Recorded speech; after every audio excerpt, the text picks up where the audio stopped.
नक्कली पूर्जा भन्ने कुरो चाहिँ हामी नगरौँ, किनभने नक्कली पूर्जा होइन, पूर्जा सक्कली नै हो। सक्कली नभएको भए बैंकले रोक्का फुक्का चिठी गरेर करोडौँ करोड लोन कहिले पनि दिँदैन। सम्पूर्ण जिम्मेवारी मालपत्र नापिएको कर्मचारी लिनुपर्छ। उहाँहरूले नम्बरी के आधारले बनाउनु भयो, अहिले त्यो जग्गाहरू पर्फेक्ट किसिमले नम्बरी किन भएन। दर्शकबिन हामीले आज कैलाली जिल्लाको बर्दगोरिया गाउँपालिका स्थित रहेको बौनिया बजारमा अतिक्रमित जग्गाको विषयमा चाहिँ समाचार बनाइरहँदा हामीले जुन बजार व्यवस्थापन समितिसँग पनि सम्पर्क गरेका थियौँ। आखिर इलाका प्रहरी कार्यालय बौनियालाई छुट्याएको जग्गा कसले अतिक्रमण गर्यो, बजार व्यवस्थापन समितिले चाहिँ अहिलेसम्म के गर्यो लगायतका थुप्रै कुराहरू उठेका छन्। उसो त बौनिया बजारमा अहिले धेरै नक्कली लाल पूर्जा भएको घटनाहरू पनि बाहिर आउन थालेका छन्, मान्छेले भन्न सकेको अवस्था छैन। बौनिया बजार व्यवस्थापन समितिका अध्यक्ष देवराज सिंह स्वारसँग पनि हामीले कुराकानी गरेका छौँ। उहाँ के भन्नुहुन्छ आउनुहोस् भिडियो अन्तिमसम्म हेर्नुहोला। बजार व्यवस्थापन समितिले मभन्दा अगाडिका पूर्व अध्यक्षज्यूले दुईवटा अध्यक्षज्यूले र म लगायतको टिमले पनि हामीले धेरै पटक प्रयास पनि गरेको हो। जिल्लाबाट सिडिओ साहब अनि हाम्रो प्रशासन लगायत हाम्रो यहाँको 6 वार्डको सबै जनसमुदायहरूलाई बोलाएर हामीले अब प्रयास नगरेको होइन, प्रयास गरेको हो। कारणवश अब सम्पूर्ण कुराहरू अब जिल्ला सिडिओ कार्यालय मार्फत सबै कुराहरू उहाँको अर्डरबाट हुने हुँदा अब हामी चाहिँ गाउँपालिकाको मार्फतमा रहेर काम गर्ने निकाय हुँदा अब हामी त्यहाँसम्म पुग्न सफल भएनौँ, हटाउन सफल भएनौँ। प्रयास हाम्रो पटक पटक भएको। यसमा म पत्रकारज्यूलाई स्पष्ट पारौँ, हामी सम्माननीय सर्वोच्च अदालतको र अहिलेको केन्द्रीय सरकारको नीति अनुरूप नै हामी छौँ। उहाँहरूले जे निर्णय गर्नुहुन्छ हामीबाट कुनै किसिमको अवरोध हुँदैन, हामी एकदम राजी। बर्दगोरिया गाउँपालिकाबाट पनि प्रयास चाहिँ भएको हो, प्रयास नभएको होइन। अहिले श्री कर्णबहादुर कुँवरजी अध्यक्ष हुनुहुन्छ, उहाँभन्दा अगाडि बलिराम डङ्गराज्यूको पालामा पनि हामीले प्रयास गरेको हो। कर्णबहादुर कुँवरज्यूको अध्यक्षतामा पनि हामीले बिचमा नापीको निष्ठा हुँदा निष्ठासहित पनि सम्पूर्ण बजार समितिकै उसमा गाउँपालिकाको मार्फतमा रहने गरी भन्ने निष्ठा पनि भर्न त्यहाँ चाहिँ अमिनसहित खटाएको अवस्था थियो र त्यहाँ अवरोध भएर नापीमा हामी नापजोख गराउन सफल हुन सकेनौँ। अब यसपछि अब सर्वोच्च अदालतको निर्णय र अनि केन्द्रीय सरकारको नीति अनुरूप हामी अगाडि बढ्नेछौँ। यसमा यहाँलाई जानकारी गराउँ, अब उपाध्यक्षज्यूको सुरुमा बस्ती बस्दा अब उहाँको अहिले फिलहाल आएर उहाँको भयो, उहाँले बिचबाट अर्को मान्छेसँग किन्नुभएको हो।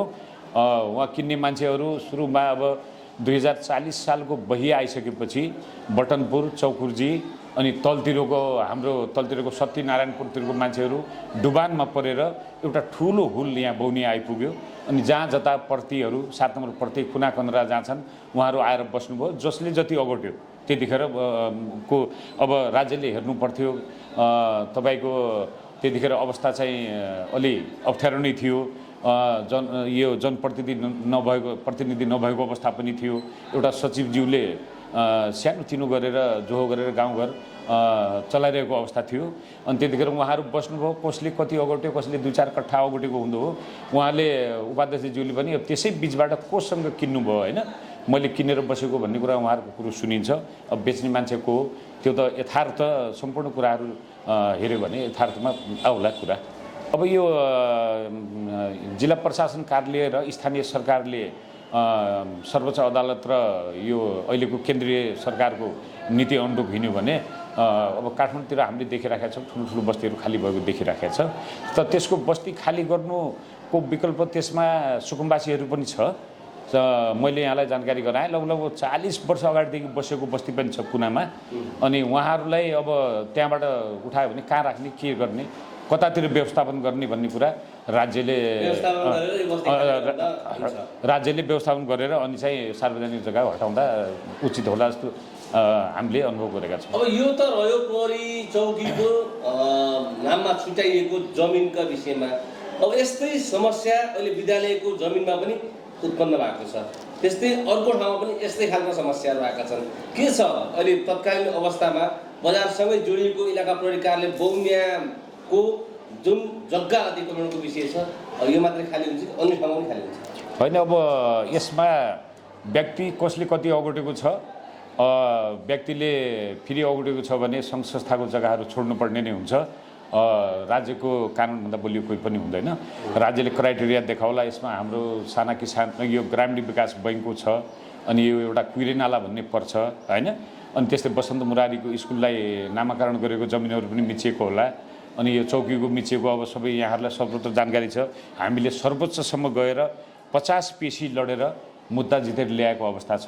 यसमा चाहिँ अब हाम्रो भनाइ के छ भने प्रमुख जिल्ला अधिकारीज्यूले यसमा अलिकता यसलाई सिरियसली लिएर उहाँहरूबाट पहल भयो, पालिका स्थानीय सरकारबाट पहल भयो भने हामीहरू उहाँहरूको पछाडि उभिनेछौँ भन्ने म अब अन्तिममा एउटा अर्को कुरा जोड्छु। बजारका अधिकांश मान्छेहरूसँग नक्कली लाल पूजाहरू चाहिँ बाँडिएको भन्ने कुराहरू आयो।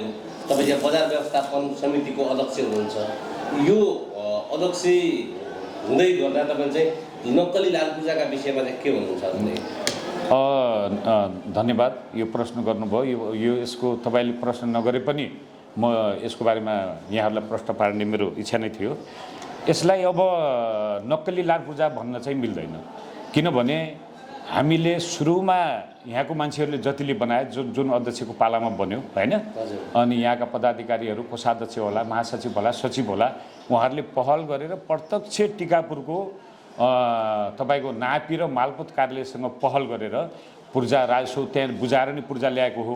अनि बिचमा यहाँलाई सायद जानकारी नहुन सक्ला, मैले जानकारी गराएँ, बिचमा हाम्रो त्यो पूर्जाबाट अहिले करिब 90 पूर्जा भएको छ। 140बाट 394 पुगेको छ। बिचमा मालपोतबाट किनबेच सुरु भयो, त्यही जग्गाहरू तपाईँको बैङ्कमा रोक्का चिट्ठी भयो, बैङ्कबाट लोन निक्लियो, करिब मलाई लाग्छ 2 अरबको हाराहारीमा त त्यो पूर्जाहरू राखेर बैङ्कबाट पैसा निकासा भएको छ। मुद्दा चलेको छ। यो अब यहाँबाट चाहिँ काठमाडौँ चाहिँ विशेष अदालतमा पुगेको छ। अब यसलाई राज्यले हेर्ने कुरो हो, विशेष अदालतबाट सर्वोच्च जान्छ या अब त्यसैलाई सदर गरेर कि घरधुरीहरूलाई के कर राजस्व तिराएर सदर गर्छ या सर्वोच्चमा पठाएर बदर गर्छ, ऊ उहाँहरूको कुरो हो। यसमा मैले यहाँलाई जानकारी गराएँ, यो नक्कली पूर्जा भन्ने कुरो चाहिँ हामी नगरौँ, किनभने नक्कली पूर्जा होइन, पूर्जा सक्कली नै हो। सक्कली नभएको भए बैङ्कले रोक्का फुक्का चिठी गरेर करोड लोन कहिले पनि दिँदैन। रहेको कुरा अतिक्रमण गरिएको जमिन किनबेच भयो, त्यसभन्दा पछि तपाईँको लाल पूर्जाहरू नक्कली वितरण होइन त्यो होइन, अतिक्रमण त्यसलाई नभनौँ, अतिक्रमण होइन त्यो। मैले यहाँलाई जानकारी गराएँ, एउटा ठुलो हुल 2040 सालको बहियापछि यता आएर बस्यो, 7 नम्बर पड्ती थियो जमिन होइन, बसे मान्छेहरू। अनि यो ल अब यो बजार सानो छ, 10-12वटा झोपडी फुस्का अनि बलक्का 2-4वटा घरहरू थिए। पहिलो बजार व्यवस्थापन समितिमा मेरो स्वर्गीय अध्यक्ष नयनसिंह बुढाज्यूको साथमा म सचिव भएर काम गरेको हो। पहिलो लटमा काम गर्दा 10-15वटा छापरा लगाएर ब्लकको घरहरू लगाएर 20वटा आदि थिए। त्यस पछाडि मभन्दा पछि चाहिँ हाम्रो टोलीभन्दा पछि अहिलेको हालको अध्यक्ष श्री कर्णबहादुर कुँवरज्यू बजार व्यवस्थापन समितिको अध्यक्ष भइसकेपछि नापी र मालपोतको मान्छेसँग कुरो अगाडि बढ्यो। ल बजार विस्तार गरौँ न त, यसलाई हामीले पूर्जा बनाउँदा के थ्योरी चाहिन्छ, के गर्नुपर्छ, राज्यलाई हामीले के तिर्नुपर्छ र कसरी अगाडि लैजानुपर्छ भन्ने कुरामा उहाँहरूले सर्वे नापी सर्पट नापीको व्यवस्था गराउनुहोस्, मगाउनुहोस्, अनि नापजोक हुन्छ, हामीहरू नापजोक गर्छौँ, वैधानिक बनाएर हामी पूर्जा दिन्छौँ भने उहाँहरूले पूर्जा दिनुभयो। त्यो पूर्जा करिब 10 वर्षसम्म बैङ्किङ कारोबार भयो। यहाँ बौनेमा आज तपाईँ हेर्न सक्नुहुन्छ 500 घर छन्, राम्रो 2-2, 3-3, 4-4, 5-5 तल्ले घरहरू लागेको छ। बजार विस्तार भयो, अनि त्यसै बैङ्कबाट निक्लेको पैसाले बजार विस्तार भएको हो। अहिले बिचमा आएर त्यो अब कता उहाँहरू चुक्नुभयो होइन, यो व्यापारीहरू कहाँ चुक्नुभयो र सम्पूर्ण यसको दोषमा मालपोत र नापी कार्यालयको कर्मचारीहरूलाई दिन चाहन्छु।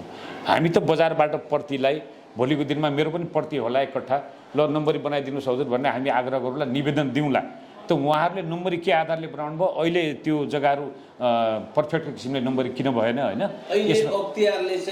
नेपाल राष्ट्र बैङ्कलाई चाहिँ पत्रचार गरिसकेभन्दा पछि नेपाल राष्ट्र बैङ्कले पनि सम्बन्धित झन्डै 279 जनाभन्दा बढीको नाममा चाहिँ भएको जमिनको कुनै पनि कारोबार नगर्न गरी चाहिँ पत्रचार पनि गरिसकेको। एकदम यहाँले सुन्नुभयो, प्रत्येक वडा कार्यालयहरू, प्रत्येक बैङ्क सेक्टरमा, प्रत्येक हाम्रो पालिकामा पनि पत्रचार आएको छ, पत्र भएको छ।